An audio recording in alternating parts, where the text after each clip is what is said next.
వారానికి ఎన్నిసార్లు రొమాన్స్ చేయాలి? ప్రశ్నలు, జవాబులు. హలో ఫ్రెండ్స్, మన ఛానల్కి స్వాగతం. ఈ రోజు చాలామంది మనసులో ఉండే ఒక సాధారణ ప్రశ్నకు సమాధానం తెలుసుకుందాం. వారానికి ఎన్నిసార్లు రొమాన్స్ చేయడం సాధారణం?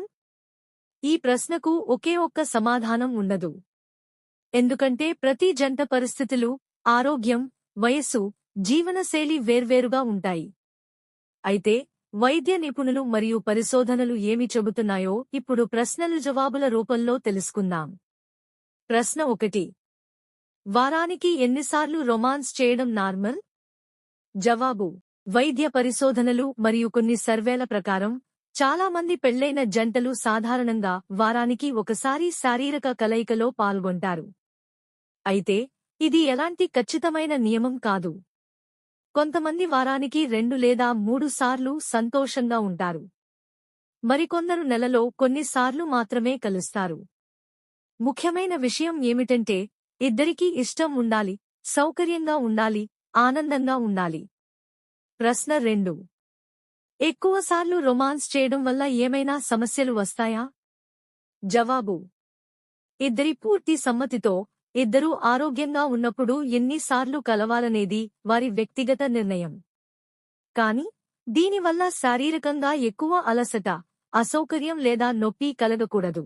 అలాగే రోజువారీ పనులు, నిద్ర, ఉద్యోగం లేదా ఆరోగ్యంపై ప్రతికూల ప్రభావం పడకుండా చూసుకోవాలి.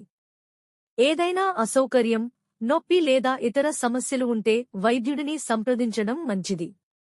ప్రశ్న 3. రొమాన్స్ సంఖ్య తగ్గితే బంధం బలహీనపడుతుందా? జవాబు: అసలు కాదు. బంధాన్ని బలంగా ఉంచేది కేవలం శారీరక కలయిక మాత్రమే కాదు.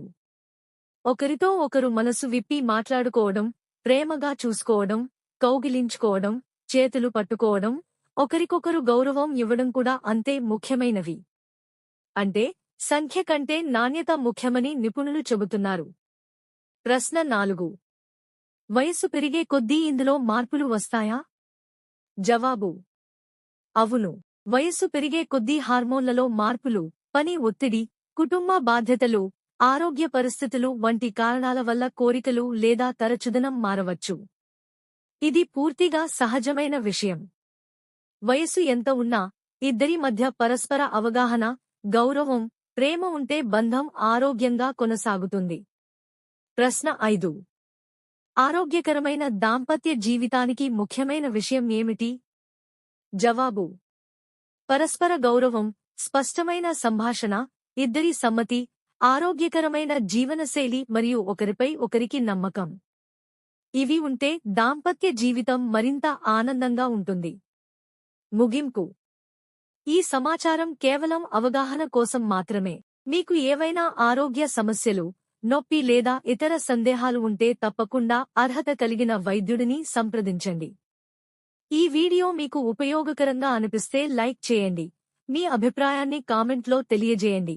అలాగే ఇలాంటి మరిన్ని ఆరోగ్య మరియు అవగాహన వీడియోల కోసం మా ఛానల్ను సబ్స్క్రైబ్ చేయండి.